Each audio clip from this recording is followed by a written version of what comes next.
Hello నమస్తే, welcome to reality check. ఆంధ్రప్రదేశ్లో తాజా రాజకీయ పరిణామాలు, అలాగే ఆంధ్రప్రదేశ్లో ఈరోజు హైకోర్టు ఒక కామెంట్ చేసింది. ఆంధ్రప్రదేశ్కి సంబంధించిన కల్వరి టెంపుల్, నంబూరు దగ్గర నిర్మిస్తున్న కల్వరి టెంపుల్కి సంబంధించి ఆ టెంపుల్ అనుమతులు లేకుండా నిర్మిస్తున్నారు అంటూ హైకోర్టులో ఒక పిటిషన్ దాఖలైంది. సో ఈ అంశానికి సంబంధించి హైకోర్టు చాలా సీరియస్గా రియాక్ట్ అయింది. దాంతోపాటు వరదాయపాలెంలో కల్కి ఆశ్రమ నిర్మాణం సందర్భంగా అక్కడ దళితులకు సంబంధించిన భూముల్లో ఆశ్రమాన్ని నిర్మించారు అనేది ఒక పాయింట్ అయితే, ఆ నిర్మాణానికి ఎక్కడ అనుమతులు లేవు అనేది మరో పాయింట్. దానిపైన కూడా ఒక పిటిషన్ హైకోర్టులో ఫైల్ అయింది. వీటితో పాటు ఆంధ్రప్రదేశ్లోని తాజా రాజకీయ పరిణామాలపైన మనతో మాట్లాడడానికి సీనియర్ అడ్వకేట్ జై భీమరావు భారత్ పార్టీ అధ్యక్షుడు జడ శ్రవణ్ కుమార్ గారు మనతో పాటు లైవ్ లో జాయిన్ అవుతున్నారు. సార్ నమస్తే, వెల్కమ్ టు ఈహా. Very good evening. Sir, Andhra Pradesh లో అంటే అసలు తెలుగు రాష్ట్రాల్లో అక్రమ నిర్మాణాల చర్చ చాలా పెద్ద ఎత్తున ఉంది. హైదరాబాద్ లో అయితే హైడ్రా పేరుతో అక్రమ నిర్మాణాల చర్చ. ఆంధ్రప్రదేశ్లో కూడా మేము కూడా హైడ్రా తెస్తామంటూ అక్కడ కూటమికి సంబంధించిన నాయకులు ప్రకటనలు చూసా. ఈ మధ్య వినపట్లేదు కానీ స్టార్టింగ్ లో చూసా. సో ఇప్పుడు ఆలయాలు, ప్రార్థనా మందిరాలు కూడా అక్రమ నిర్మాణాలు అయిపోతే ఎలా? దీనివల్ల జరిగే నష్టం ఏంటి? ఈ కేసుని మీరు టేకప్ చేయడం వెనుక ఉద్దేశం ఏంటి?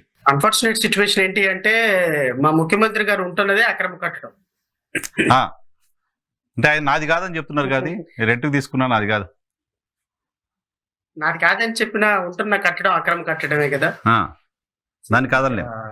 ఈ made inconsistent statements on 2 occasions. ఒకటి, నేను ఇది రెంట్ పే చేస్తున్నాను ఒకసారి, ఇది గవర్నమెంట్ కి ఇచ్చేసారని ఒకసారి. ఈ మేడ్ 2 statements. సరే, మా ముఖ్యమంత్రి గారు ఉంటున్నటువంటి అక్రమ కట్టడం అది సక్రమ అక్రమ, దాని కథ ఏంటి అనేది భవిష్యత్తులో తేలుతుంది. ఓకే, అది పక్కన పెడితే ఇక్కడ నేను మీ ద్వారా రాష్ట్ర ప్రజలకి చెప్పాలనుకుంది ఏంటి అంటే, నరసింహరావు గారు, రూల్ ఆఫ్ లా అనేది అందరికీ ఒకలాగా ఉండాలి. నాకు ఒకలాగా, మీకు ఒకలాగా, ఇంకొకరికి ఒకలాగా రూల్ ఆఫ్ లా ఉండకూడదు. ఎందుకంటే nobody is above the constitution are nobody is above the law. ఒక మున్సిపల్ అధికారులు కావచ్చు, రెవెన్యూ అధికారులు కావచ్చు, ఎవరైనా కానీ మీరు తీసుకున్నటువంటి ప్లాన్ కి అనుగుణంగా కాకుండా ఒక చిన్న పిట్ట కూడా నిర్మిస్తున్నా గానీ ఇమ్మీడియట్ గా అక్కడికి వచ్చేసి ఫోర్స్ అంతా పడిపోయి దాన్ని డెమాలిష్ చేసే పరిస్థితి మన తెలుగు రాష్ట్రంలో చూస్తూ ఉంటాం సహజంగా. అలాంటి పరిస్థితి ఎందుకు అంటే, ఒక చట్టం అనేది ఒక పర్మిషన్ తీసుకోవాలి. ఆ పర్మిషన్ ని తీసుకొని వెళ్ళిపోయి ఎలక్ట్రిసిటీ కనెక్షన్ తెచ్చుకోవాలన్నా, లేకపోతే ఇంకో కనెక్షన్ తెచ్చుకోవాలన్నా, building permission, fire department permission, ఇవన్నీ కూడా ఒకదానికి ఒకటి చైన్ అప్ అయి లింక్ అప్ అయి ఉంటాయి.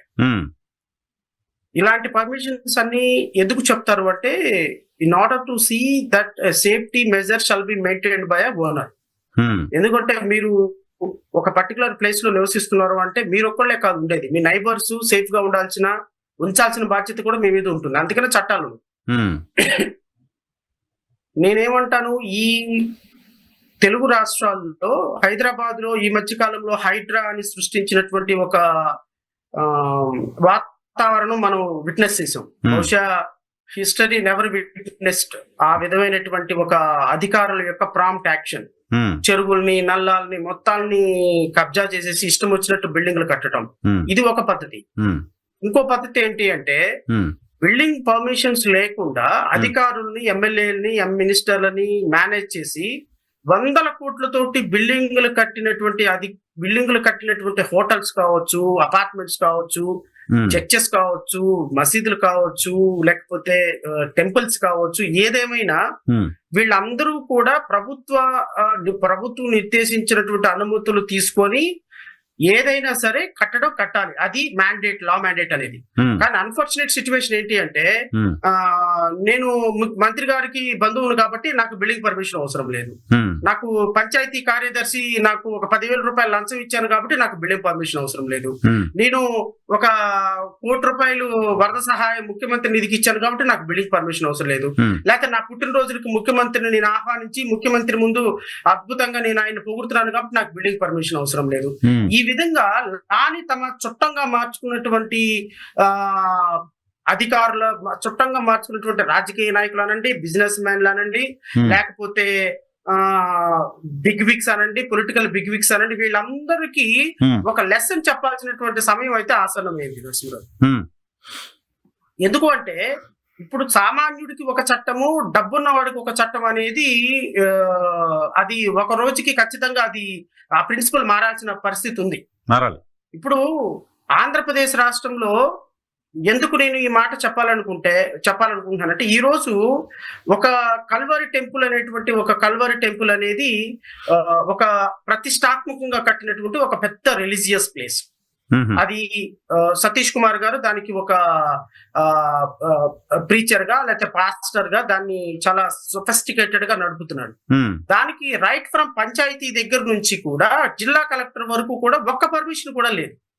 అవునా? డాక్యుమెంట్స్ దట్ ఈస్ వాట్ నేను అదే అంటున్నా. ఇప్పుడు రోజు బైబిల్ సూక్తులు, వాక్యాలు చెప్పేటువంటి ఒక పాస్టర్ తను ఉంటున్నటువంటి విధానం, తను నడుపుతున్నటువంటి ఇన్స్టిట్యూషన్ కూడా అకార్డింగ్ టు ది లా ఉండాలి, చట్టబద్ధంగా ఉండాలి. చట్టబద్ధంగా లేకుండా మీరు ఎన్ని సూక్తులు చెప్పినా కూడా అది నిలబడదు. ఇప్పుడు ఈ రోజు నంబూరులో నడిపిస్తున్నటువంటి చర్చికి డిపిఓ దగ్గర నుంచి, కలెక్టర్ దగ్గర నుంచి, తహసీల్దార్ దగ్గర నుంచి, పంచాయతీ సెక్రటరీ దగ్గర నుంచి ఎవరి దగ్గర నుంచి అనుమతులు లేవని, సిఆర్డిఏ వాళ్ళు కూడా మా దగ్గర ఏ విధమైన అనుమతులు లేదని రైట్ టు ఇన్ఫర్మేషన్ లో పూర్తి సమాచారం. ఇంకొకటి, డిపిఓ డిస్ట్రిక్ట్ పంచాయతీ officer directed the secretary to go and take appropriate action against the illegal construction అని చెప్పేసి he just directed his subordinates. Appropriate action అంటే ఏంటి? డిమాలిష్ చేయడమేనా? డిమాలిష్ చేస్తారా లేకపోతే అప్రోప్రియేట్ అప్రూవల్ చూస్తే దాన్ని క్లోజ్ చేస్తారా అనేది decision will be taken by the authorities. అది ఏం చేస్తారో అనేది నాకు లేదు. నేనేమంటానంటే రూల్ 26 ఆఫ్ ఆంధ్రప్రదేశ్ గ్రామ పంచాయతీ బిల్డింగ్ లేఅవుట్ రూల్స్ ప్రకారం ఎవ్రీ రిలీజియస్ ఇన్స్టిట్యూషన్ కి స్పెషల్ పర్మిషన్ కలెక్టర్ తో ఉండాలి. ఎందుకు ఉండాలి అంటే రిలీజియస్ ప్లేస్ అనేది అది ఒక పబ్లిక్ రిలీజియస్ ప్లేస్, కొన్ని వేల మంది దానికి అక్కడికి వస్తా ఉంటారు. అది సేఫ్టీ మెజర్స్ పాటిస్తున్నారా లేదా, లేకపోతే అది ఏమైనా డిస్టర్బెన్స్, పక్కన వాళ్ళకి ఏమైనా డిస్టర్బెన్స్ కలిగిస్తున్నారా లేదా, ఈ ప్రేయర్ చేసే సందర్భంలో అక్కడ ఏమైనా కూడా ప్రమాదం జరిగితే దానికి ఏ విధమైనటువంటి జాగ్రత్తలు తీసుకోవాలనే దాని మీద చట్టం చాలా స్పష్టమైనటువంటి నిర్దేశం చెప్పేది. అంతేగా నా ఇష్టం వచ్చినట్టు నేను ఇక్కడ చర్చ్ కడతాను, నా ఇష్టం వచ్చినట్టు ఇక్కడ టెంపుల్ కడతాను, నా ఇష్టం వచ్చినట్టు ఇక్కడ మసీదు పెడతాను, నేను 100 మందితో ప్రార్థన చేసుకుంటానంటే కుదరదు. There are certain rules. ఈ రూల్స్ ప్రకారం సతీష్ కుమార్ కూడా చేయాలి. ఆంధ్రప్రదేశ్ రాష్ట్రంలో ఏ టెంపుల్ అయినా ఆఫ్టర్ 2002 తర్వాత బిల్డింగ్ కన్స్ట్రక్ట్ చేసావు అంటే మాత్రం ఖచ్చితంగా you must obtain permission. Okay.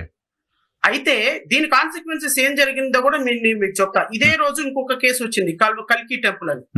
ఈ కల్కి టెంపుల్ వరదాయపాలెం తిరుపతిలో కట్టినటువంటి కల్కి టెంపుల్ లో నరసింహరావు గారు, ఈ కల్కి టెంపుల్లో ఇంతకు ముందు వీళ్ళు బిల్డింగ్ పర్మిషన్, వీళ్ళు కూడా సేమ్ ఎక్కడా కూడా గవర్నమెంట్ దగ్గర నుంచి ఒక్క పర్మిషన్ తీసుకోకుండా, పంచాయతీ పర్మిషన్ తీసుకోకుండా, గవర్నమెంట్ నుంచి పర్మిషన్ తీసుకోకుండా వాళ్ళు ఇష్టం వచ్చినట్టు అధికారులను మేనేజ్ చేసేసి పర్మిషన్ తీసుకోకుండా కట్టడం వల్ల జరిగినటువంటి అనర్థం ఏంటి అంటే, ఈ బిల్డింగ్ కన్స్ట్రక్షన్ ఓపెన్ చేసేటప్పుడు అక్కడ విపరీతమైనటువంటి తొక్కిసలాట జరిగి 5 భక్తులు చనిపోయినారు ఓపెనింగ్ రోజు. అవును, ఓపెనింగ్ రోజు. ఐ థింక్ మీరు must aware about the fact. అవును. ఈ 5 భక్తులు చనిపోవడానికి కారణం ఎవరు అంటే, అక్కడ ఆ రోజు వాళ్ళు తీసుకున్నటువంటి అనాలోచితమైనటువంటి నిర్ణయాలు, బిల్డింగ్ పర్మిషన్ తీసుకోకుండా, సేఫ్టీ మెజర్స్ పాటించకుండా, ఏ విధమైనటువంటి వాళ్ళు ఇబ్బందికరమైన పరిస్థితులు వచ్చినప్పుడు ఎలా చేయాలో తీసుకోకుండా, వాళ్ళు ఇష్టం వచ్చినట్టు ఈ విధంగా బిల్డింగ్లు కట్టుకుంటూ వెళ్ళటం కారణంగా ఆ రోజు అక్కడ 5 అమాయకమైనటువంటి ప్రజలు చచ్చిపోయినారు. ఇప్పుడు దీనికి ఎవరు రెస్పాన్సిబుల్? కరెక్ట్. ఇప్పుడు వీళ్ళకి కాంపన్సేషన్ పే చేయమంటే కాంపన్సేషన్ వాళ్ళు పే చేయటం లేదు. ఎందుకు పే చేయటం లేదంటే వీళ్ళు బిల్డింగ్ పర్మిషన్ లేని బిల్డింగ్ లోకి వెళ్ళిపోయినారు కాబట్టి అధికారులు ఏ విధమైన కాంపన్సేషన్ పే చేయడానికి ముందుకు రావాలి. ఓకే, ఎవరు దీనికి రెస్పాన్సిబుల్? సో ఈ విధంగా ప్రభుత్వం అధికారుల దగ్గర నుంచి పర్మిషన్ తీసుకోకుండా 100 కోట్ల రూపాయలతోటి వ్యాపారం చేసుకుంటూ దీని ఒక కమర్షియల్ కన్స్ట్రక్షన్స్ గా నడుపుకుంటూ ఈ విధంగా చేస్తున్నటువంటి దీనివల్ల ప్రజల యొక్క ఆరోగ్యం, ప్రజల యొక్క సేఫ్టీ, ప్రజల యొక్క అక్కడ ఉన్న వెళ్ళిన సందర్భంలో ప్రజలు అక్కడికి వెళ్ళినప్పుడు వాళ్ళు సేఫ్టీగా తిరిగి వస్తారని ఎవరికి గ్యారంటీ లేదు. సో అక్రమ నిర్మాణానికి కాస్ట్ ప్రజల ప్రాణాలు అవుతున్నాయి. చాలా ఇన్స్టెన్సెస్ ఉన్నాయి. ఇప్పుడు ఒక బిల్డింగ్ పర్మిషన్ కట్టకుండా ఇప్పుడు ప్రమాదం జరగదా అనేది పక్కన పెట్టేద్దాం. ఇప్పుడు మనం ఒక హోటల్లోకి వెళ్తాం. హోటల్లోకి వెళ్ళినప్పుడు అక్కడ ఫైర్ డిపార్ట్మెంట్ పర్మిషన్ ఉందా లేదా, ఫైర్ సేఫ్టీ మెజర్స్ ఉందా లేదా ఎందుకు చెప్తారు మనకి? ఎందుకు చెప్తారు అంటే ప్రమాదం అనేది చెప్పి జరగదు. ప్రమాదం వచ్చినప్పుడు దాంట్లో నుంచి బయటపడే మార్గాలు ఆ బిల్డింగ్ లో సేఫ్టీగా ఉండాలి. For that purpose only every building, multi stored building they should required fire permission. Building కి అనుగుణంగా మనం బిల్డింగ్ పర్మిషన్ కి అనుగుణంగా సేఫ్టీ మెజర్స్ ఉన్నాయా లేవా, సెట్ బ్యాక్స్ వదిలేమా లేదా, దానికి ఏమైనా ఏదైనా ప్రమాదం జరిగినప్పుడు మనం ఎట్లా బయటకు వెళ్ళాలనే దాని మీద విపరీతమైనటువంటి ఆంక్షలు లేకపోయినప్పటికీ ప్రాపర్ ప్రికాషన్స్ తీసుకున్నటువంటి ఒక పద్ధతి ఉంది. అవన్నీ వదిలేసేసి రాజకీయ నాయకులు మాకు అండదండలుగా ఉన్నారు కదా, మాకు డబ్బులు వచ్చేస్తున్నాయి కదా అని ఈ విధంగా అనుమతులు లేకుండా అక్రమ కట్టడాలు కట్టడం అనేది అది ప్రజలకి మంచిది కాదు, ప్రభుత్వానికి మంచిది కాదు, రూల్ ఆఫ్ లా మెయింటైన్ చేసే డెమోక్రటిక్ కంట్రీలో అసలు మంచిది కాదు. కానీ నిజానికి ఇటువంటి ప్రార్థనా మందిరాలకు సంబంధించిన వాళ్ళు ఇంకా ఎక్కువ బాధ్యతతో ఉండాలి, ఇంకా బాధ్యతతో ఉండాలి, ఎక్కువ మంది గ్యాదరింగ్ ఉంటుంది, రెస్పాన్సిబిలిటీగా ఉండాలి. ఎందుకు బాధ్యతతో ఉండాలి అంటే ఇప్పుడు ఒక ఫర్ ఎగ్జాంపుల్ ఒక జనవరి 1st అనుకోండి, లేదా December 31st అనుకోండి, నాకు తెలిసి కల్వరి టెంపుల్ లో around 2 lakh people will present. Oh my God, 2 లక్షల మంది, 2 lakh people will present on December 24th to December 25th, as well 31st of December and 1st January. Approximately 2.5 lakh people will present for prayers. Okay. If anything happens, who is held responsible? అంటే ప్రజల యొక్క ప్రాణాలతోటి వాళ్ళ భక్తితోటి ఇప్పుడు అక్కడికి వచ్చేటువంటి భక్తుడు దీనికి building permission ఉందా, ఇదిగో దీనికి లేఅవుట్ పర్మిషన్ ఉందా, ఇదిగో దీనికి ప్రాపర్ గా దీన్ని మేనేజ్ చేస్తున్నారా, ఫైర్ ఎక్విప్మెంట్ ఉందా అని చూసుకొని రాడు కదా సార్. అంతే కదా, అక్కడికి ఎందుకు వస్తారు? మా కష్టాలు పోవాలి, దేవుడికి మొక్కుందాం అని వస్తారు. కష్టాలు పోవాలని పోతే ప్రాణాలు పోకూడదు కదా.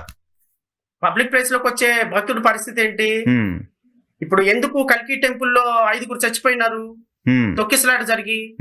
ఆ తొక్కిసరికి చచ్చిపోవడానికి కారణం ఎవరు? మేనేజ్మెంట్ కదా. చనిపోయిన వాళ్ళ ప్రాణాలు, కుటుంబాల పరిస్థితి ఏంటి? కరెక్ట్. ఇవి అనుమతులు లేకుండా డబ్బులు కోట్ల రూపాయలు వెదజల్లి ఇది అధికారులను మేనేజ్ చేసి ఈ విధంగా ప్రార్థనా మందిరాలు కట్టడం వల్ల ఇప్పుడు కొన్ని సందర్భాల్లో ఇప్పుడు మహాశివరాత్రి అప్పుడు కొన్ని లక్షల మంది వెళ్తారు టెంపుల్ కి. లేదా నిన్న జరిగినటువంటి కార్తీక మాసం every day thousands of devotees used to go to temple. ఇలాంటి సందర్భంలో అక్కడ ఆ టెంపుల్, ఆ మందిరం లేకపోతే ఏదైనా సరే ఒక ప్రార్థనా మందిరం ప్రాపర్ ప్రికాషన్స్ తీసుకొని అప్రూవల్స్ లేకుండా ఫైర్ ఎక్స్టింగ్విషింగ్ లేకుండా ఏమి లేకుండా వాళ్ళు ఆ విధంగా కట్టడం వల్ల ప్రజల ప్రాణాలకి పోతుంది అనేది వీఆర్ మచ్ కన్సర్న్.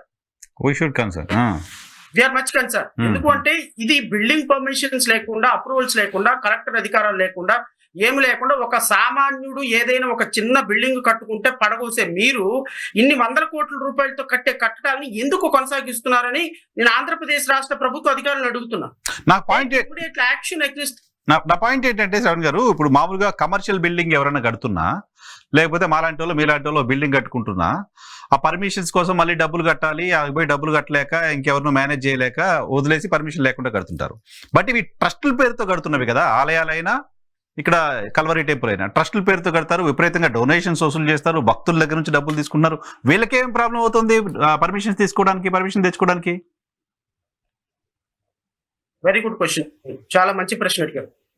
ఇప్పుడు రైన్ ట్రీ పార్క్ అనే మీరు విజయవాడ నుంచి మంగళగిరి వెళ్తున్నా, లేకపోతే మంగళగిరి నుంచి విజయవాడ వస్తున్నా ఒక పెద్ద రైన్ ట్రీ అపార్ట్మెంట్ కనపడుతుంది. అవును, రైన్ ట్రీ అపార్ట్మెంట్ పక్కన వెంకటేశ్వర స్వామి ఆలయం కనపడుతుంది. ఒక పెద్ద ఆలయం కట్టారు రైన్ ట్రీ అపార్ట్మెంట్ పక్కన. రోడ్ ఆపోజిట్ లోనే ఉంటుంది, హైవేకి ఆపోజిట్ లో. ఇన్ఫాక్ట్ హైవేకి సంబంధించిన ల్యాండ్ ఆక్యుపై చేసి ఎంక్రోచ్ చేసి కట్టారు ఆ టెంపుల్. ఇప్పుడు ఆ టెంపుల్ కట్టింది కూడా రెయిన్ ట్రీ అపార్ట్మెంట్ కి సంబంధించినటువంటి, ఇప్పుడు చంద్రబాబు నాయుడు గారికి ఎవరైతే గెస్ట్ హౌస్ ఇచ్చారో, పవన్ కళ్యాణ్ కి ఎవరైతే ల్యాండ్ ఇచ్చారో, is the man who constructed the temple. అది కూడా ఇల్లీగలే. అధికారులు అడిగితే no permission is been given for that temple. So ఇప్పుడు మీరు అడిగిన ప్రశ్నకి స్టైల్ అంటే నేను అనేది ఎందుకు చెప్తానంటే ఈ మాట, అధికారులు, ప్రభుత్వం మా చేతిలో ఉంది కదా, అధికారులు మా చేతిలో ఉన్నారు కదా, ముఖ్యమంత్రి మావాడు కదా, ఉప ముఖ్యమంత్రి మావాడు కదా, ఇంకొకటి మావాడు కదా, నేను చంద్రబాబు నాయుడుకి గెస్ట్ హౌస్ ఇచ్చాను కదా, నేను పవన్ కళ్యాణ్కి ల్యాండ్ ఇచ్చాను కదా, నేను కట్టుకుంటే ఎవడు నన్ను పీకేదని 2016లో 17లో 18లో 19లో అనుకోని ఆయన కట్టాడు లింగంనేని రమేష్. దాన్ని ఎవడు ఆపగలిగింది లేదు, ఎవడు మాట్లాడగలిగింది లేదు. అప్పుడు ముఖ్యమంత్రి ఆయన. సో ఎవరు మాట్లాడలేరు అనేటువంటి ఒక విధమైనటువంటి అథారిటీ అనుకోండి, లేకపోతే ఇంకా తల బిరుసు అనుకోండి, ఏదైనా అనుకోండి. సరే వాళ్ళంతా మీ వాళ్ళే, ముఖ్యమంత్రి మనోళ్ళే, అధికారులు మనోళ్ళే, ఇంకెవరో మనోళ్ళే. కానీ వచ్చే జనాలు మనోళ్ళు కదా, వచ్చే భక్తులు మనోళ్ళు కదా, వాళ్ళ ప్రాణాలు ఇంపార్టెంట్ కదా. ఎందుకు బిల్డింగ్ పర్మిషన్ తీసుకోవడానికి ఇబ్బంది అనుకునే మాటకు నేను చెప్తా. బిల్డింగ్ పర్మిషన్ కలెక్టర్ దగ్గర నుంచి రిలీజియస్ ప్లేసెస్ కి కావాలి అంటే there are 25 mandatory documents are required. ఇప్పుడు ఆ ల్యాండ్ కి సంబంధించి ఏ విధమైనటువంటి లిటిగేషన్ ఉండకూడదు, నెంబర్ 1. నెంబర్ 2, 2006 యాక్ట్ ప్రకారం అది కన్వర్షన్ జరిగి ఉండాలి ఆర్టీఓ దగ్గర నుంచి. నెంబర్ 3, ఈ రిలీజియస్ యాక్టివిటీస్ నిర్వహించడానికి చుట్టుపక్కల 1 కిలోమీటర్ల వరకు విన్సిటీ ఉన్నటువంటి పీపుల్ దగ్గర నుంచి నో అబ్జెక్షన్ కావాలి. వీళ్ళు ఇక్కడ రిలీజియస్ యాక్టివిటీస్ నడపడానికి మాకు అభ్యంతరం లేదు అని ఎన్ఓసి కావాలి. దాంట్లో ఏ ఒక్కరు అబ్జెక్ట్ చేసినా కూడా రాకపోవచ్చు. It is a discretionary power of the collector. రెండోది, అక్కడ దానికి పెట్టడానికి ఆ ప్లేస్ అనువైన ప్లేసు, అక్కడ ట్రాఫిక్ కి ఎంక్రోచ్మెంట్ జరగలేదు, దీనికి కమర్షియల్ గా కన్వర్షన్ జరిగింది 2006 యాక్ట్ ప్రకారం. ఇంకా దీనికి ఫైర్ పర్మిషన్ ఉంది, మున్సిపల్ అథారిటీస్ పర్మిషన్ ఉంది, గ్రామ పంచాయతీ అప్రూవల్ ఉంది, గ్రామ పంచాయతీ తీర్మానం ఉంది, ఎక్కడ కూడా బిల్డింగ్ అప్రూవల్ లేఅవుట్ ఉంది, పర్మిషన్ ఉంది. ఇవన్నీ ఒకదానికొకటి ఇంటర్ కనెక్షన్. ఇవేమీ లేకుండా కలెక్టర్ సంతకం పెట్టడం, అవేవి లేకుండా పెట్టే డిస్క్రిమినేషన్ ఉందా ఆయనకి? ఇవేమి లేకుండా collector he will not sign at all, he will not give permission. Collector risk తీసుకోడు, ఎట్టి పరిస్థితుల్లో రిస్క్ తీసుకోడు. మీరు 10 కోట్ల రూపాయలు ఆయనకి లంచం ఇచ్చినా కూడా పర్మిషన్ ఇవ్వడం. సార్ మీకు నా పర్మిషన్ అవసరం ఉంది, కట్టుకోండి, ఇబ్బంది ఉంది, మీరు మమ్మల్ని ఎవరు అడుగుతారు, మిమ్మల్ని ఎవరు ఆపరు కదా వచ్చి, దానికి నా పర్మిషన్ అవసరం ఏంది, you just go and construct అంటాడు ఓవరాల్ గా. సో వీళ్ళు వెళ్ళిపోయి కాటేసుకోవటప్పుడు విజయవాడలో నా రైట్ టు ఇన్ఫర్మేషన్ కింద నేను యాక్షన్ తీస్తే ఇంచుమించుగా 40-50 కళ్యాణ మండపాలకు అసలు పర్మిషన్సే లేవు. కళ్యాణ మండపాలకు కూడా అది కూడా పర్మిషన్ లేదు, అది కూడా ప్రమాదమే కదా, అది కూడా చాలా మంది గ్యాదరింగ్ ఉండే ప్లేస్. ఫైర్ పర్మిషన్ లేదు, బిల్డింగ్ పర్మిషన్ లేదు, కమర్షియల్ కన్వర్షన్ పర్మిషన్ లేదు. ఆల్మోస్ట్ ఆల్ సగానికి సగం ఇరిగేషన్ ల్యాండ్ లో కట్టారు, ప్రభుత్వ భూములు ఆక్రమించుకొని కట్టారు. Rain tree hotel irrigation land లో కట్టారు, ప్రభుత్వ స్థలాన్ని ఆక్రమించుకొని కట్టారు. అది 5 స్టార్ హోటల్, ఎవ్రీడే 10 లక్షలు 20 లక్షల రూపాయలు బిజినెస్ చేస్తుంది. అది ప్రభుత్వ స్థలం, ప్రభుత్వానికి రూపాయి ఆదాయం వెళ్ళదు. వీళ్ళు మాత్రం లైలా గ్రూప్ ఆఫ్ కంపెనీస్ అని ముఖ్యమంత్రికి క్యాంటీన్కి, అన్నా క్యాంటీన్కి కోట్ల రూపాయలు వాళ్ళకి డొనేషన్లు ఇస్తా ఉంటారు. వాళ్ళు ఎవరు మాట్లాడు. ప్రభుత్వ అధికారులు వీళ్ళు మాట్లాడకుండా ఉండటం వలన ఇది రేపొద్దున దీని ప్రభావం వల్ల జరిగేది ఏంటి అంటే, ప్రజలు అల్టిమేట్ గా రేపొద్దున ప్రమాదం జరిగినప్పుడు ప్రజలు నష్టపోతారు. రేపొద్దున జరగరానిది ఏదైనా అన్ఫార్చునేట్ ఇన్సిడెంట్ జరిగితే who is held responsible for this? మనం ఈ ప్రార్థనా మందిరాలు కావచ్చు, లేకపోతే ఒక టెంపుల్స్ కావచ్చు, లేకపోతే కళ్యాణ మండపాలు కావచ్చు, లేకపోతే మల్టీ స్టోర్డ్ బిల్డింగ్లు కావచ్చు, ఇవన్నీ కూడా కొన్ని వేల మంది ప్రజలు అక్కడికి వెళ్ళేటువంటి ప్రదేశంలో కలెక్టర్ దీనికి పర్మిషన్స్ ఇవ్వాలి అంటే ఆల్మోస్ట్ ఆల్ అన్ని డాక్యుమెంట్స్ ప్రాపర్ గా చూసుకుని ఇవ్వాల్సిన పరిస్థితుల్లో కలెక్టర్ పర్మిషన్ ఇవ్వకపోయినప్పటికీ కూడా వీళ్ళు కన్స్ట్రక్షన్ కంటిన్యూ చేసుకుంటారు. నాకు తెలిసి నేను పిడుగురాళ్లలో ఒక కేసు ఆర్గ్యూ చేసుకున్నాను. పాపం ఒక ముస్లిం అతను మసీద్ కట్టుకోవాలని పాపం చాలా రోజుల నుంచి is trying is level best, permission ఇవ్వటంలా నా దగ్గరకు వచ్చాడు, అడిగాడు, సార్ ఎలా సార్ అంటే, నేను చెప్పా, బాబు నువ్వు కలెక్టర్ పర్మిషన్ తీసుకోకుండా నువ్వు గనక మసీద్ కట్టావు అంటే ఏదో రోజు కొనుగొడతారు. నా మాటిని కొత్తగా కట్టుకోవాలనుకుంటే కలెక్టర్ పర్మిషన్ ఖచ్చితంగా కావాలండి. సార్ కలెక్టర్ పర్మిషన్ కోసం కేసు వేయండి సార్ అని 3 సంవత్సరాల నుంచి కలెక్టర్ పర్మిషన్ ఇవ్వటంలా హైకోర్టు చెప్పినప్పటికీ కూడా. అదేమనంటే, సార్ లోకల్ పీపుల్ అబ్జెక్ట్ చేస్తున్నారు, నేను పర్మిషన్ ఇవ్వలేను అంటే. అది నిబంధనల కిందకి రాదు కదా. అది లేకుండా నేను ఇవ్వలేను అంటాడు హైకోర్టుకి. హైకోర్టు ఏం చెప్తుంది, పర్మిషన్ ఇవ్వమని చెప్పి ఇన్స్ట్రక్షన్ ఇవ్వలేదు కదా, you just consider his application అంటుంది హైకోర్టు. నేను కన్సిడర్ చేయలేనండి, because there is rival party ఉంది, అవతల పక్క వాళ్ళు మసీద్ ఉంది ఆల్రెడీ అక్కడే, సో నేను ఇవ్వలేనండి అంటాడు. So this rule will applicable to the other religious people also.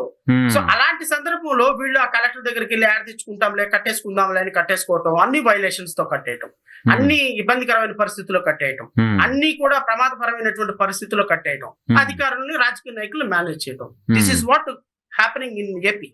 So ఏమనంటే ఆ ప్రార్థనా మందిరాల మీదకి పోయారు, ప్రభుత్వం పోయింది అని దాన్ని ఒక ఇష్యూగా చేస్తారు అని ఎవరైనా సరే, ఎవరికి సంబంధించిన వాళ్ళైనా సరే, ఎవరికి సంబంధించిన వాళ్ళు. నేను I'm not concerning about all these particular చర్చిలు, మసీదులు. ప్రజల ప్రాణాలు కన్సర్న్, ప్రజల ప్రాణాలు concern, our party is concern about only people's safety.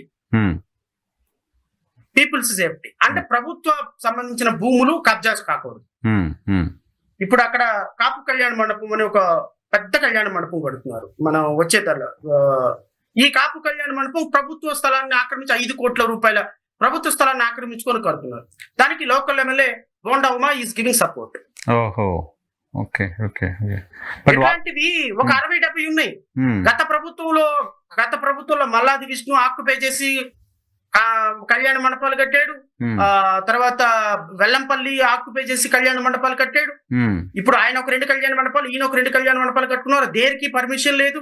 అది మొత్తం కూడా కృష్ణానదికి అడ్జసెంట్ లో కట్టారు. 100 మీటర్ల లోపు కృష్ణానది లోపు ఉంటుంది. ఎంజిటి రూల్స్ వైలేషన్ చేశారు.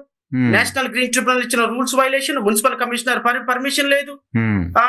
At the same time CRDA permission లేదు, కలెక్టర్ పర్మిషన్ లేదు, ఏమి లేకుండా కళ్యాణ మండపాలు కట్టేశారు, మల్టీ స్టోర్ బిల్డింగ్లు కట్టేశారు, సినిమా హాళ్లు కట్టేశారు, 5 స్టార్ హోటల్ కట్టేశారు. ఇష్టం వచ్చినట్టు కట్టేసేసి మేము పత్తిత్తులో, మేము రాజకీయ నాయకులు, మాకు చంద్రబాబు నాయుడు తెలుసు, మాకు జగన్మోహన్ రెడ్డి తెలుసు. ఏమి నరసింహరావు గారు, ఈ సమాజం ఎటుపోతుంది? మీలాంటోడు నాలాంటోడు ఏదైనా ఒక చిన్న పెట్టకోడ కట్టుకుంటే 10 మంది అధికారులు దిగిపోతారు మీదకి. పెట్టకోడ ఎట్ట కడుతున్నారండి మీరు? అధిమతి లేకుండా.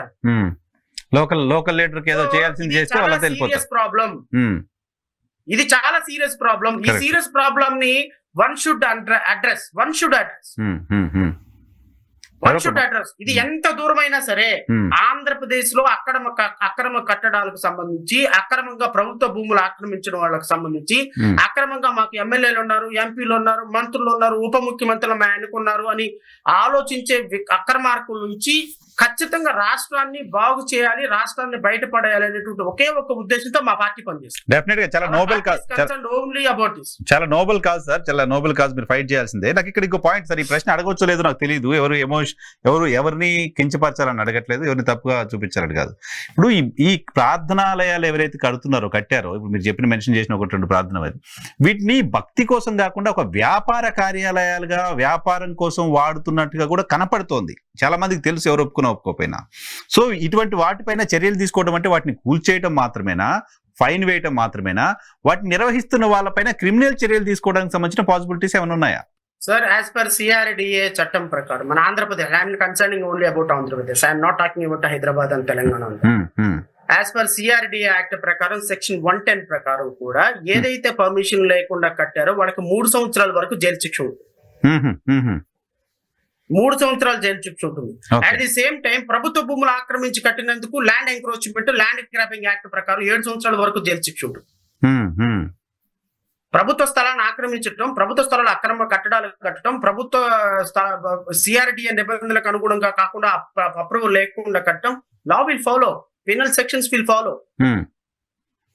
And our endeavor is to see not only to demolish or close down the illegal constructions. Our endeavor is to see that these people shall be punished in accordance with the law. Correct. కొట్టేయడం కదా, వాళ్ళు punish చేస్తే ఇంకోళ్ళు ఎవరు చేయరు. అది important కదా. Otherwise ఇప్పుడు కల్కి టెంపుల్ ఉంది సార్, వరదాయపాలెంలో కల్కి టెంపుల్ ఉంది. కల్కి టెంపుల్ ఒక 25 ఎకరాల దళితుల భూములు ఆక్రమించి కట్టేసి మాకు ఎమ్మెల్యే ఉన్నాడు, మినిస్టర్ ఉన్నాడని మీరు నమ్మరు నరసింహారావు గారు. పాపం 20 సంవత్సరాల నుంచి, అంటే 2008లో కన్స్ట్రక్షన్ జరిగితే ఇప్పటికి 2008 అంటే ఇది ఒక 14, అదొక 16 సంవత్సరాల నుంచి వాళ్ళు ఎక్కని గడపలేదు, దిగని గడపలేదు. రైతులు, దళిత రైతులు వాళ్ళ భూములో కట్టారు. సంవత్సరాల క్రితం మీ తాతలకి తండ్రులకి మీకు వాళ్ళ భూములో కట్టారా? దళితుల భూములు వాళ్ళకి అసైన్ చేసిన భూముల్ని ఆక్రమించుకొని వాళ్ళని ఆ దరిదాపుల్లోకి రానివ్వకుండా సెక్యూరిటీ గార్డులను పెట్టి, పోలీసులను పెట్టి, ఎమ్మెల్యే యొక్క అనుచరులు అందరూ కూడా వాళ్ళని ఆపి, వాళ్ళని ఏ ఒక్క వ్యక్తి దగ్గరికి లీగల్ రెమెడీస్ వాళ్ళు పర్సూ చేసుకోకుండా గత 16 సంవత్సరాల నుంచి వాళ్ళు ఎక్కడ గడపలేదు, దిగను గడపలేదు. ఎక్కడికి వెళ్ళినా కూడా పాపం వాళ్ళకి న్యాయం జరగటంలా. అరే నా ల్యాండ్ పోయిందా అని వాళ్ళు కలెక్టర్ దగ్గరికి వెళ్తే కలెక్టర్ పిటిషన్ తీసుకోడు, తహసీల్దార్ పిటిషన్ తీసుకోడు. వీళ్ళేమో 25 ఎకరాలు ఆక్రమించుకొని దాంట్లో 100 కోట్ల రూపాయలు సంపాదించుకుంటున్నారు. నా అసైన్మెంట్ నా పేరు మీద ఉంది, 1B అడంగల్ నా పేరు మీద ఉంది. నాకెవడండి దిక్కు? ఇప్పుడు ఆయన కల్కి భగవాను 100 కోట్లతో ఆశ్రమం కట్టుకొని విదేశీ వనితలను తీసుకొచ్చుకొని, విదేశీయులను తీసుకొచ్చుకొని అక్కడ యోగా అని అక్కడ ఇది చేసుకొని అక్కడ ఇష్టం వచ్చినట్టు మెడిటేషన్ చేసుకొని 100 కోట్ల రూపాయలు వాళ్ళు సంపాదించుకుంటున్నారు. What about poor man? Poor man కి వాళ్ళ దళిత భూములు లాక్కొని కట్టినటువంటి వాళ్ళకి ఎవరు రెస్క్యూ, ఎవరు కాపాడాలి? తహసీల్దార్ రెస్క్యూ తీసుకోవాలి, కలెక్టర్ వాళ్ళని తీసుకోవాలి, పోలీస్ ఆఫీసర్లు ఈ విధంగా దళిత భూములు ఆక్రమించుకోవడం తప్పని చెప్పాలి. ఇవేమి చెప్పకుండా వాడిచ్చే 10 లక్షలకి 20 లక్షలకి ఆమ్యాలకి మోసపడి ఈ రోజు దళిత బిడ్డలందరినీ కూడా రోడ్డు మీద నిలబెట్టారు, 16 కుటుంబాలని. నాట్ ఓన్లీ 25 ఎకరాలు మాత్రమే కాదు, కొన్ని వందల ఎకరాలు అక్కడ ఉన్నటువంటి దళిత గిరిజనుల దగ్గర భూములు తీసుకొని అక్కడ కల్కి ఆశ్రమం కట్టారు. అక్కడ ఒక్కటే కాదు, ఈవెన్ మీరు SPSR నెల్లూరు జిల్లాలో వచ్చేసరికి ఇంకొక కల్కి ఆశ్రమం కట్టారు. దాంట్లో 16 ఎకరాల ఫారెస్ట్ ల్యాండ్ ఆక్రమించుకొని కట్టారు. అని ఇంకొక చోట కట్టారు, దాంట్లో 40 ఎకరాలు ఫారెస్ట్ ల్యాండ్ ఆక్రమించుకొని కట్టారు. ఎక్కడికక్కడ భూములను ఆక్రమించుకోవటం, దొంగ స్వాముల అవతారం ఎత్తటం, 100 కోట్ల రూపాయల వ్యాపారం చేయటం, 10 కోట్లు 20 కోట్లు లోకల్ ఎమ్మెల్యేలకి, మినిస్టర్లకి, ఎమ్మెల్యేలకి, అధికారులకి పడేయటం, ఇష్టం వచ్చినట్టు కన్స్ట్రక్షన్ కట్టేయటం, ఇష్టం వచ్చినట్టు భూములు ఆక్రమించేసుకోవటం, మేము మాత్రం శుద్ధ పోసలమని కబుర్లు చెప్పటం. డెఫినెట్ గా వాళ్ళకి పనిష్మెంట్ ఉండాలి కదా సార్. ఇప్పుడు 5 చనిపోయారు కదా కల్కి ఆశ్రమం దగ్గర. 5 చనిపోయిన వాళ్ళకి ఎవరిని బాధ్యుల్ని చేశారు, ఎవరిపైన చర్యలు రెస్పాన్సిబుల్? వాళ్ళ ప్రాణాలు అట్లా లెక్కలేనివా? అది జరిగిపోతే ఎవరు కల్కి ఆశ్రమంలో ఎవరిని రెస్పాన్సిబుల్ చేయలా, చనిపోయిన వాళ్ళకి కాంపన్సేషన్ ఇవ్వాలా, ఎవరు మీరు నేను మాట్లాడుకునే దాకా అక్కడ ఒకరు చచ్చిపోయారన్న విషయం ప్రపంచానికి సగం మందికి తెలియదు. అప్పుడెప్పుడో కొన్నాళ్ళు డిస్కషన్ జరుగుంటుంది, అయిపోయింది ఆ డిస్కషన్ అంతటితో. నోరు లేని వాళ్ళు, గొంతు లేని వాళ్ళు, ప్రమాదం జరిగినప్పుడు మాత్రమే బయటకు వస్తుంది సార్. ప్రమాదం జరిగేంత వరకు అందరూ కూడా కరెక్ట్ గా ఉన్నట్టే లెక్క. నేనేమంటానంటే, ఇప్పుడు మీరు ఏదైనా సరే ఒక సందర్భంలో ఒక బిల్డింగ్ కట్టేటప్పుడు నాకు అనవసరం, అది సేఫ్టీయో ఇంకోటో తొక్క నాకు అనవసరం. ఒక బిల్డింగ్ కట్టేటప్పుడు you must obtain all permissions from the authorities. నువ్వు పర్మిషన్ తీసుకోలేదా, యాజ్ పర్ ది లా ప్రకారం you have to face music కదా. అంతేగాని నేను నా ఇష్టం వచ్చినట్టు చేసుకుంటానంటే లా కళ్ళు మూసుకొని అయితే ఊరుకోదు కదా సార్. కోర్టులు అయితే కళ్ళు మూసుకొని ఊరుకోవు కదా. సో ఇప్పుడు సతీష్ కుమార్, కల్వరి సతీష్ ఇక్కడ కల్వరి సతీష్ ఇంత కొబ్బరి నూనె డబ్బా 200 అమ్ముతాడు. ఇంత ఇంత ఇంత చిన్న చిన్న చిన్న ప్యాకెట్ ప్రసాదాలు లేకపోతే దేవుని ప్రసాదాలు నమ్ముతారు. I'm not concern about all these things. See, మీరు ఒక ప్రేయర్ చేయాలంటే 10,000 రూపాయలు. ప్రేయర్ 10,000? ఏదైనా ఒకటి పర్సనల్ గా అతను ప్రేయర్ చేయాలంటే 10,000 రూపాయలు ఇవ్వాలి అతనికి. అది కూడా 1000 మంది 2,000 మంది లైన్ లో ఉంటారు. మీరు ఈ రోజు ఇస్తే మీ టోకెన్ ఎప్పుడుకో వస్తుంది ప్రేయర్ చేయించుకోవడానికి. అండ్ టెలిఫోన్ లో ప్రేయర్ చేయాలంటే some amount you have to pay. See, ఇదంతా నేను వారిని అబ్యూజ్ చేయడానికి, వాళ్ళని తప్పు పడుతూ నేను మాట్లాడటంలా. when you are doing commercial business, when you are doing a commercial business with God, and you must act in accordance with the law. Concern ఉండాలి కదా, ప్రజల పట్ల కనీస కన్సర్న్ ఉండాలి కదా, బాధ్యత కూడా ఉండాలి కదా. నువ్వు ఈ రోజు ఇన్ని బిల్డింగ్లు కట్టుకుని నువ్వు కన్సర్న్ నువ్వు చేస్తున్నావు అంటే నీకు ప్రజల పట్ల కన్సర్న్ ఉండాలి, ప్రజల సేఫ్టీ పట్ల కన్సర్న్ ఉండాలి. ప్రజల దగ్గర నుంచి మనం బ్రతుకుతున్నప్పుడు, ప్రజలు రేపొద్దున మన దగ్గరకు వచ్చినప్పుడు మనల్ని ఎవరైనా క్వశ్చన్ చేస్తారని కన్సర్న్ ఉండాలి. అవన్నీ ఏం లేకుండా నీ ఇష్టం వచ్చినట్టు నాకు ఎమ్మెల్యే తెలుసు, మినిస్టర్ తెలుసు, చీఫ్ మినిస్టర్ నా పుట్టినరోజుకి వచ్చాడు అనుకుంటే ఎట్లా? సో వీళ్ళని మీరైతే ఫైట్ చేస్తున్నారు, కోర్టులు స్పందించాలి, ఆ భగవంతుడిగానే స్పందించాలి.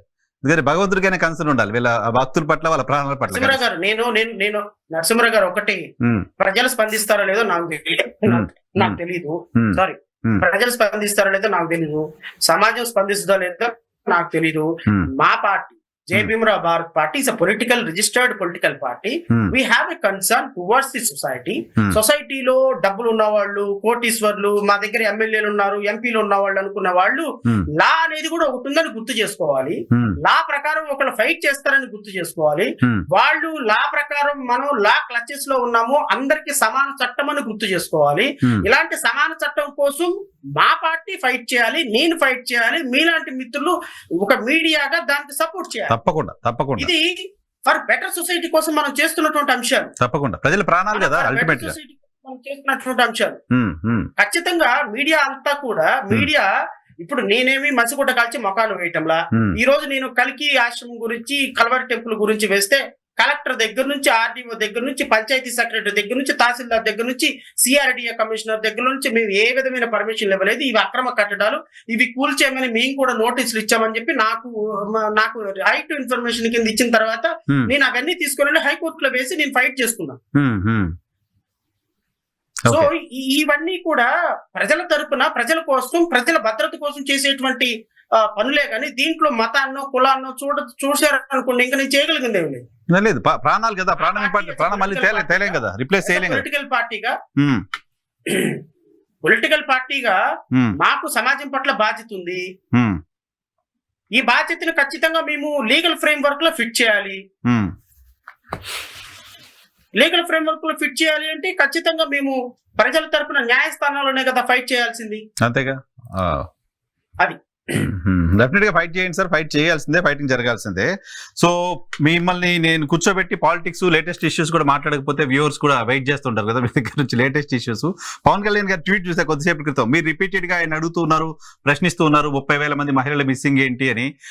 అసెంబ్లీలో కూడా ప్రభుత్వం సమాధానం చెప్పింది, మిస్సింగ్ కేసులు ఏం లేవు, 30 మంది మాత్రమే, 30 మందో 34 మందో ఏంటి ఉమెన్ ట్రాఫికింగ్ జరిగింది అని చెప్పింది. సో కొద్దిసేపు క్రితం ఆయన ట్వీట్ నేను మీకు షేర్ చేశా, ఒకసారి దాని మీద రెస్పాండ్ అవుతారా? సార్, పవన్ కళ్యాణ్ గారు ట్వీట్ మీద నన్ను రెస్పాండ్ అవ్వమంటున్నారా? Missing 30,000 women and girls under YCP rule. Forgot action, comma. Not even a single statement was made by YCP government. But the change is here. The NDA promised a strong law and order in AP. And totally I am proud of Vijayawada City Special Task Force for cracking these cases. My hearty congratulations to the task force police and our home ministry headed by Anita at the rate of TDP garu. పాపం మళ్ళీ ఆమె ఎందుకు బదనాం చేస్తారు నాకు అంటే హోంమంత్రి గారు ఆవిడ నిన్న కాదు సార్, మీకు పవన్ కళ్యాణ్ గారికి ఎట్లా కనపడుతున్నారు అనిత గారు? మీ మీడియా కను పవన్ కళ్యాణ్ గారికి అనిత గారు తమాషాలుగా ఉందా? అనిత గారు అంటే అరే మొన్నేమో మీ లా అండ్ ఆర్డర్ లేదు సరిగ్గా ఆంధ్రప్రదేశ్ లో, నేనే హోమ్ మినిస్టర్ అవుతాను, అసలు నీ వల్ల ఏమవుతుందని మొన్న అనిత మేడం తిట్టి ఈ రోజేమో thanks to Anitha for her commendable work అని ఆవిడని పొగుడుతున్నారు. అంటే ఏంది, మీరు పొగిడినప్పుడు పొగిడించుకోవాలి, తిట్టినప్పుడు తిట్టించుకోవాలా? This is not correct. నేను పవన్ కళ్యాణ్ గారు ఈ రోజు పెట్టినటువంటి ట్విట్ మీద ఖచ్చితంగా స్పందించాలి. ఎందుకు స్పందించాలి అంటే పవన్ కళ్యాణ్ గారికి బహుశా ఈ గజనీ సినిమాలో మన సూర్యకు ఉన్నట్టుగా ఆ మెమరీ ఒకసారి చూసిన తర్వాత ఆ మెమరీ షార్ట్ టర్మ్ మెమరీ ఉన్నట్టు పవన్ కళ్యాణ్ గారికి లాంగ్ టర్మ్ మెమరీ లాస్ ఉందేమో అని నాకు అనిపిస్తుంది. లాంగ్ టర్మ్ మెమరీ లాస్ అంటే అర్థం ఏంటంటే, ఇప్పుడు మిమ్మల్ని చూశారనుకోండి, మీరు ఒక 20 సంవత్సరాల తర్వాత మిమ్మల్ని చూసినా మీరు ఇప్పుడు చూసిందే నా మెమరీలో ఉంటుంది మీకు.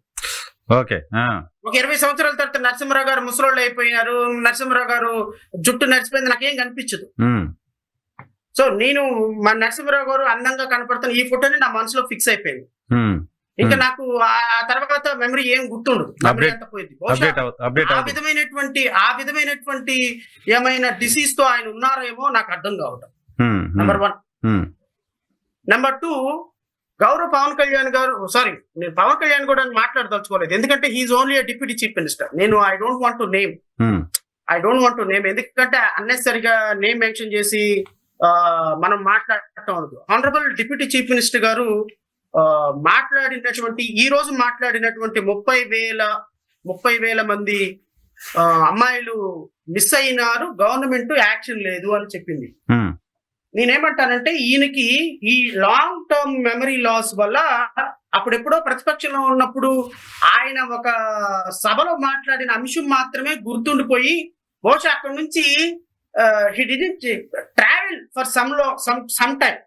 అంటే his mind was stick on to particular aspect లోనే అక్కడే ఉండిపోయిందేమో నాకు అనిపిస్తుంది పవన్ కళ్యాణ్ గారి మాట.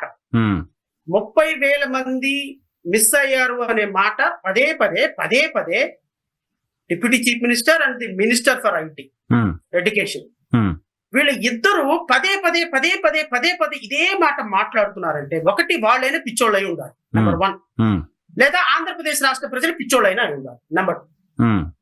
ఎవరు పిచ్చోళ్ళు నాకు అర్థం కావటం. బహుశా ఆనరబుల్ డిప్యూటీ చీఫ్ మినిస్టర్ అయ్యారు కాబట్టి వాళ్ళని పిచ్చోళ్ళని మనం అనలేం, ఎందుకంటే they are holding constitutional post. So constitutional post లో హోల్డింగ్ అయిన ఉన్న వాళ్ళకి కనపడేది పిచ్చోళ్ళగా కనపడేది మనమే కదా, మనం అంటే ప్రజలమే కదా. అంతేగా ఐఎమ్ ఆల్సో, నేను కూడా ఆంధ్రప్రదేశ్ రాష్ట్ర ప్రజల్లో నేను కూడా ఒక పిచ్చోడ్లాగే కనపడుతున్నాను అన్న విషయం వాళ్ళ కంటికి అని అనిపిస్తుంది నాకు. ఎందుకు అనిపిస్తుంది అంటే నరసింహరావు గారు ఒక అబద్ధాన్ని పదే ఒకసారి చెప్పావు తప్పు లేదు, పర్లేదు, ఎక్స్క్యూజ్ చేయొచ్చు. 2 సార్లు 3 సార్లు 4 సార్లు డిప్యూటీ చీఫ్ మినిస్టర్ గా పదే ఆ పదం చెప్తున్నావు అంటే నీకైనా ఉండాలి సిగ్గు, లేకపోతే మాకైనా ఉండాలి సిగ్గు. మాకు ఓటేసాం కాబట్టి నేను డిప్యూటీ చీఫ్ మినిస్టర్ చేసుకున్న తర్వాత మాకు సిగ్గు రాదు, ఇంకా 5 సంవత్సరాలు మా సిగ్గుకు వాల్యూ లేదు. అట్లీస్ట్ ఆ సీట్ లో కూర్చున్నందుకు మీరైనా కాస్త సిగ్గుపడండి మాట్లాడేటప్పుడు. ఏంటండి ఆ ట్విట్ ఏంటండి? నేను ఇది డీజీపీ దగ్గర నుంచి అఫీషియల్ గా నాకు ఉన్నటువంటి ఇన్ఫర్మేషన్ నేను మళ్ళీ చదువుతా మీకోసం, బికాస్ ఇది పదే చదువుతున్నా, నేను మళ్ళీ చదువుతా ప్లీజ్. నరసింహరావు గారు ఇది 30/10/2024 అంటే 10వ నెల వరకు, మొన్న 10వ నెల వరకు ఇచ్చినటువంటి లేటెస్ట్ ఇన్ఫర్మేషన్ నరసింహరావు గారు. 2019లో మొత్తం ఆంధ్రప్రదేశ్ రాష్ట్రంలో 1542 మిస్సింగ్ కేసులు లాస్ట్ అంటే 2018 నుంచి 19 వరకు క్యారీ ఫార్వర్డ్ అయినాయి. మొత్తం మిస్సింగ్ కేసులు నమోదైంది 6,896 మిస్సింగ్ కేసులు నరసింహరావు గారు. 6,896. ఈ 6,896 మిస్సింగ్ కేసుల్లో 6,583 మంది ట్రేస్ అయ్యారు అదే సంవత్సరం. ఓకే, టోటల్ గా అన్ట్రేస్డ్ 1,855 అన్ట్రేస్డ్. తర్వాత 2020లో నరసింహరావు గారు 7,576 మిస్సింగ్ కేసులు నమోదైతే ట్రేస్డ్ వచ్చి 7,189 మంది. అంటే గత సంవత్సరంలో 1,855 ప్లస్ ఈ షార్ట్ ఫాల్ తీసుకుంటే 2,242 మంది ట్రేస్ కాలం ఫార్వర్డ్ అయింది. 2019 నుంచి 20కి ఫార్వర్డ్ అయింది. 2021లో 10,085 మంది మిస్ అయ్యారు ఆ ఒక్క సంవత్సరంలో. ట్రేస్డ్ 9,616 మంది ట్రేస్ అయ్యారు. అంటే లాస్ట్ 3 years క్యారీ ఫార్వర్డ్ 2,711 మంది నాన్ ట్రేసబుల్. ఓకే, 2022 నరసింహరావు గారు 10,433 మంది మిస్సింగ్ అయ్యారు. ట్రేస్డ్ వచ్చి 10,994 మంది. ఎందుకు 433 మంది అయితే 994 మంది ఎందుకు ట్రేస్ అయ్యారు అంటే లాస్ట్ ఇయర్ లో ఉన్న కొన్ని కేసెస్ ఇప్పుడు ట్రేస్ అయ్యారు. ఓవరాల్ గా 2,150 మంది అప్పటికి నాన్ ట్రేస్డ్. 2023 10,027 మందికి 27 మంది మిస్ అయితే 9,985 మంది ట్రేస్ అయ్యారు. పెండింగ్ కేసులు వచ్చి 2,192. 2024లో అప్ టు అక్టోబర్ వరకు నరసింహరావు గారు 6,021 మంది మిస్ అయితే 4,000 మంది ట్రేస్ అయితే ఇంచుమించుగా 2,000 మంది నాన్ ట్రేస్డ్. పాత బాకీ ఒకటి 2,192. మొత్తం మీద కలిపి 4,011 కేసెస్. అంటే ఇందులో 2,011 కేసెస్ ఆల్మోస్ట్ ఆల్ 2024లో ఈ ప్రభుత్వం అధికారంలోకి వచ్చిన తర్వాత ఈ కేసెస్ మిస్ అయితే నరసింహరావు గారు ఒక డిప్యూటీ చీఫ్ మినిస్టర్ గా ఉండి 30,000 మంది మిస్ అయితే కనీసం డీజీపీతో వైసీపీ గవర్నమెంట్ నుంచి ఒక్క స్టేట్మెంట్ కూడా లేదు అని చెబితే దీన్ని మెచ్యూరిటీ అనాలా, ఇమ్మెచ్యూరిటీ అనాలా, ఇన్ఎఫిషియన్సీ అనాలా, డిఫిషియన్సీ అనాలా, ఏమనాలి సార్? మిమ్మల్ని ఏమనాలి? మేము మాట్లాడితే మమ్మల్ని ట్రోల్ చేస్తారా? మేము స్టాటిస్టిక్ ఫిగర్ చదివితే మీకు అర్థం కాదా? అంటే మీరు అసెంబ్లీలో ఏది బాగుడు వాగితే అది కరెక్టా? మీరు డిప్యూటీ చీఫ్ మినిస్టర్ గా ఏది చెప్పినా కూడా అది 2+2 is 5 అంటే అందరూ గొర్రెలాగా తలూపాలా? నన్ను ఏం మాట్లాడమంటారు చెప్పండి? ఈ స్టాటిస్టిక్స్ రిపోర్ట్ కరెక్ట్ చెప్పమంటారా? గౌరవనీయులైనటువంటి ఉప ముఖ్యమంత్రి గారి ట్వీట్ కరెక్ట్ చెప్పమంటారా? ఏం చెప్పమంటారు సార్ మమ్మల్ని? అంటే ఆయన ప్రభుత్వం వైపు నుంచి ఇంతమంది మిస్ అయ్యారు, ఇంతమంది దొరికారని ఒక స్టేట్మెంట్ వైసీపీ ప్రభుత్వం వైపు నుంచి 5 ఏళ్లలో ఎప్పుడైనా చూసామా అంటున్నారు. అది వాళ్ళ కర్మండి, వాళ్ళ చేతకాంతనం అది. అరే బాబు, ఎన్సీబీ రికార్డ్స్ ప్రకారం, మా అధికారిక రిపోర్ట్ల ప్రకారం ఇంతమంది మిస్ అయ్యారా నాయన, నువ్వు 30,000 మంది అన్నావు. ఒక డీజీపీ తోటి కనీసం ఒక హోమ్ మినిస్టర్ వచ్చి ఒక ప్రెస్ మీట్ పెట్టచ్చు. చేతగాని చవట దద్దములు వాళ్ళు. మనం ఏం చేస్తాం దానికి? వైసీపీ ఇప్పుడు కాదు సార్, వైసీపీ గవర్నమెంట్ లో ఈయన చేసినటువంటి ఎలిగేషన్ ని రివర్ట్ చేయకుండా, ఈయన చేసిన ఎలిగేషన్ కౌంటర్ ఇవ్వకుండా, నువ్వు ఏం చేసినా కూడా కరెక్టే లేవా కానీ అని చెప్పేసి ఈయన వచ్చి సిద్ధం సభలు పెట్టుకొని నీకు 4 పెళ్లిళ్ళు, నీకు 3 పెళ్లిళ్ళు అని మాట్లాడటం తప్ప, అరే ఆయన చెప్పిన దానికి ఇదిగో స్టాటిస్టికల్ రిపోర్ట్స్ తోటి రిప్లై ఇద్దాము, లేకపోతే దానికి కౌంటర్ ఇద్దామని ఏ రోజున అధికారులు ఆలోచించారా? నీ అమ్మ, నీ అక్క, నీ బాబు ఏ తప్ప వైసీపీ ప్రభుత్వంలో ఎవడు కరెక్ట్ గా సబ్జెక్ట్ తోటి మాట్లాడేవాడు ఎవడు? వాడు చెప్పిన ఎలిగేషన్స్ కి కరెక్ట్ చెప్పేది ఎవరు? పవన్ కళ్యాణ్ గారు ఇది తప్పు, ఇదిగో నువ్వు మాట్లాడుతున్న తప్పు, ఇదిగో కేంద్ర ప్రభుత్వం ఇచ్చింది తప్పు అని. అరే అప్పుల గురించి మాట్లాడలే,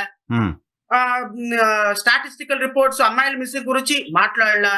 అయ్యా ఇది చట్టము, ల్యాండ్ టైటిలింగ్ యాక్ట్ ఇది కాదా, దీని వ్యవస్థ ఇది, ఇదిగో ఇది మీకు బాగా పనిచేస్తుందని మాట్లాడలే. ఈయన సిద్ధం సభలు పెట్టుకొని 175కి 175 వైనాట్ 175 ఈయన తిరగటం. ప్రభుత్వం చెప్పుకోలేని సందర్భంలో వీళ్ళు చెప్పిందే వేదం అయిపోతుంది కదా. మా వాయిస్ ఎంత అండి? మా వాయిస్ ఎంత? మహా అయితే నరసింహరావు గారు వింటారు, లేకపోతే ఇంకొక ఎవరో వింటారు. చాలా చిన్న వాయిస్ కదా సమాజంలో. అధికార పార్టీగా వాళ్ళు మాట్లాడారు, మీ వాయిస్ చిన్నదే, మీడియాలన్నీ కవర్ చేసే వ్యవస్థ కాదు కదా. మీ వాయిస్ చిన్నదేం కాదు, కానీ అధికార పార్టీగా వాళ్ళు చెప్పుకోవాల్సింది కదా. ఇందాకేదో చూసి అసెంబ్లీలో 4,800 కోట్ల రూపాయలు పంచాయతీ భవనాలకి రంగులేయటం కోసం వైసీపీ సర్కారు ఖర్చు పెట్టింది అనేది గతంలో ప్రచారం అయితే 100 కోట్ల రూపాయలు ఎంతో ఖర్చు పెట్టినట్టుగా ఈరోజు ప్రభుత్వం చెప్తోంది, ఈ ప్రభుత్వం చెప్తోంది. సో దాన్ని కూడా వాళ్ళు అప్పుడు కౌంటర్ చేసుకోలేకపోయారు. నేను అనేది ఏంటంటే సార్, మనం ఒక ప్రభుత్వంలో ఉన్నప్పుడు, ప్రభుత్వంలో లేనప్పుడు బుద్ధి లేని, జ్ఞానం లేని, పనికి మాలిన కబుర్లు, ఎలిగేషన్స్ ఎన్నైనా చేయొచ్చు. మరి గవర్నమెంట్ లోకి వచ్చిన తర్వాత దాని గురించి మాట్లాడకుండా అయినా ఉండాలి, లేదా you must make a correct statement. Correct. Either you just ignore, you committed A mistake. 30,000 మంది అమ్మాయిలు తప్పు చేశారు, మిస్ అయ్యారు, వాళ్ళు కేంద్ర నిఘా వర్గాలు చెప్పినాయి అని ఏదో కబుర్లు చెప్పావు, అయిపోయింది, అంతటితో అయిపోయింది. దాని మీద నువ్వు దాని మీద సప్రెషన్ గా ఉండు. Don't talk about that, don't talk about that, you just skip it. లేదా ప్రాపర్ గా సమాధానం, లేదా ఇప్పుడు స్టాటిస్టికల్ రిపోర్ట్స్ తోటి నువ్వు దాని మీద ఎలిగేషన్. అంతేగాని అరే పాడిందే పాట, పాత పాట అని 30,000 మంది అమ్మాయిలు, 30,000 మంది. గౌరవ మంత్రి గారు మొన్న ట్వీట్ చేశాడు నారా లోకేష్, ఏమని 30,000 మంది అమ్మాయిలు కూటమిలో మిస్ అయితే ఎవరు మాట్లాడలేదని. మొన్న ఈ మేడ్ ఏ పేపర్ స్టేట్మెంట్. అరే ఏం తమాషాలా లోకేష్ గారు కూడా? అరే మీరు మాట్లాడే అబద్ధాలకి paper statement is with me. Lokesh గారు కూడా just 1 week 10 days back America వెళ్ళక ముందు ఇచ్చినటువంటి స్టేట్మెంట్. కూటమి ప్రభుత్వంలో 30,000 మంది అమ్మాయిలు, మన వైఎస్ఆర్సీపీ ప్రభుత్వంలో 30,000 మంది అమ్మాయిలు మిస్ అయ్యారు, మేము వాళ్ళని వెతికి తీసుకొచ్చే ప్రయత్నంలో ఉన్నాము, చాలా సీరియస్ గా ఉన్నాము అని చెప్పేసి made statement, on media statement. నేను అనేది మనం మాట్లాడుతున్నప్పుడు కాస్త సిగ్గు ఉండాలి, కాస్త బిడియం ఉండాలి. అరే ప్రజలు, సోషల్ మీడియా ఉంది, స్టాటిస్టికల్ రిపోర్ట్స్ ఉన్నాయి, రైట్ ఇన్ఫర్మేషన్ యాక్ట్ ఉంది. మాలాంటి పనికి మాట్లాడేవాడు ఒకడో ఇద్దరు మాట్లాడేవాళ్ళు ఉన్నాము, దీన్ని ప్రజల దగ్గరికి తీసుకెళ్తాము. మనం గౌరవ ఉప ముఖ్యమంత్రి స్థానంలో ఉన్నాం, గౌరవ మంత్రి స్థానంలో ఉన్నాం, మనం మాట్లాడేదానికి ఏమైనా ఒకటి ఉందా అని మాట్లాడాలి కదా. సిగ్గుండాలి. లడ్డూలో నెయ్యి, లడ్డూ కల్తీ వ్యవహారం ఏమేమైందండి? ఎందుకు నిన్న మాట్లాడలేదు టీటీడీ చైర్మన్? చెప్పండి, why you haven't spoke about that? అవును, మాట్లాడలేదు, చెప్పండి. ఎందుకు మాట్లాడలే? లడ్డూలో కల్తీ జరిగింది, పంది కొవ్వు కలిగిన ముఖ్యమంత్రి చెప్పిన ఎలిగేషన్ మీద ఏమైంది? సిట్ కాన్స్టిట్యూట్ అయిందా? ఏమైంది? సిట్ కి ఎంతవరకు సహకరిస్తున్నారు? ఏం లేదు, అయిపోయింది. ఆ ఎపిసోడ్ వరకు క్లోజ్. తేల్చరు ఇంకా దాన్ని ఏమి. దాని గురించి ఎందుకులేండి, మనం ఏది మాట్లాడినా సరే. అది వైసీపీ ఖాతాలోకి వెళ్తుంది కాబట్టి వీలైనంత వరకు కాదు, కాదు, ఈ కేసులు మీరు అడ్వకేట్ గా కూడా ఉన్నారు కాబట్టి కేసులు, సోషల్ మీడియా కేసులకు సంబంధించిన వ్యవహారాన్ని ఎలా చూస్తారు? దాంతో కంక్లూడ్ చేద్దాం. నేనేం మాట్లాడను, నేను సపోర్ట్ చేయను. నేను ఏది మాట్లాడినా అది వైసీపీకి సపోర్ట్ గా వెళ్తది. I don't want to support YCP. But ఒకటి మాత్రం అయితే చెప్తా, ఇది స్ట్రాంగ్ గా డిఫెండ్ చేసుకోవాల్సింది వైఎస్ఆర్సీపీ అట్టర్ ఫెయిల్ అయిపోయింది దీన్ని డిఫెండ్ చేసుకోవడంలో. సోషల్ మీడియా కూటమి ప్రభుత్వానికి సరెండర్ అయిపోయింది. కూటమి ప్రభుత్వం కన్నుసన్నల్లో పోలీసులు పనిచేస్తుంటే దాన్ని రివర్ట్ చేసుకోవటంలో కానీ, దాన్ని కౌంటర్ చేసుకోవటంలో కానీ వైఎస్ఆర్సీపీ కార్యకర్తలు చతికిల పడ్డారు. వాళ్ళు చేతగాని వాళ్ళు అయిపోయినారు.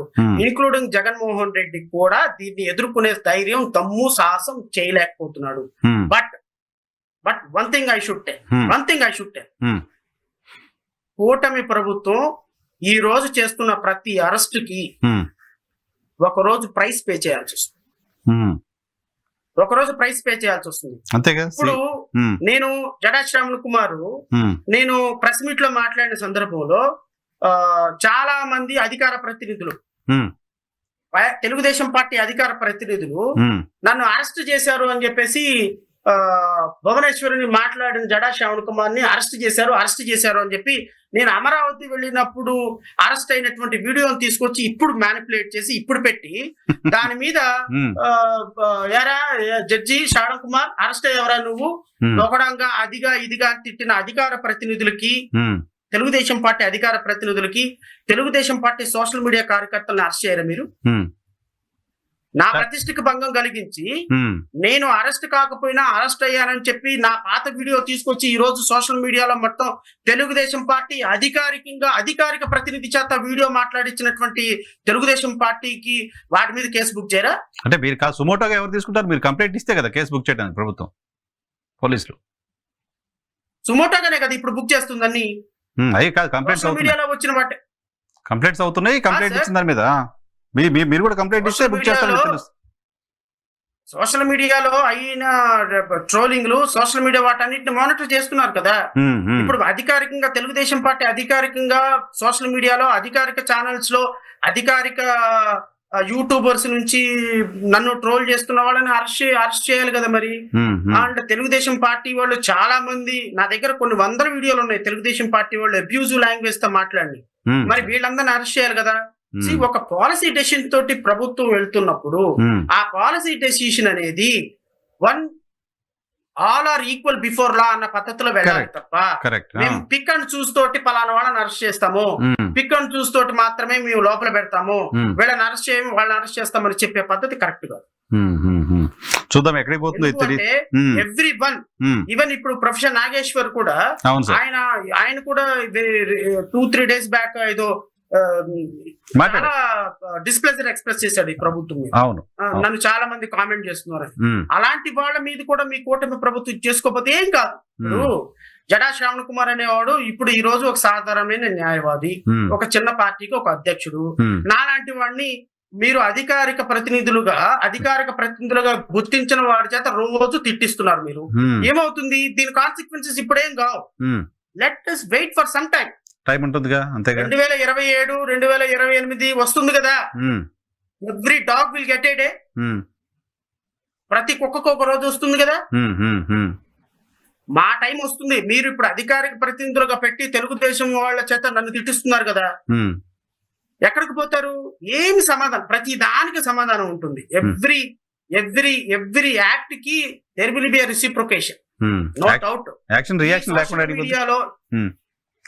సోషల్ మీడియాలో జరిగే పోస్టుల మీద అరెస్టుల విషయంలో పూర్తిగా వన్ సైడ్ గా వెళుతుంది కూటమి ప్రభుత్వం. That is what I wanted to make. Okay right sir. Thank you very much Shravan గారు, మా కోసం సమయం కేటాయించినందుకు థ్యాంక్ యూ వెరీ మచ్. ఇది జడ శ్రవణ్ కుమార్ గారితో స్పెషల్ రియాలిటీ చెక్. రేపటి షోలో మళ్ళీ కలుద్దాం. చూస్తూనే ఉండండి.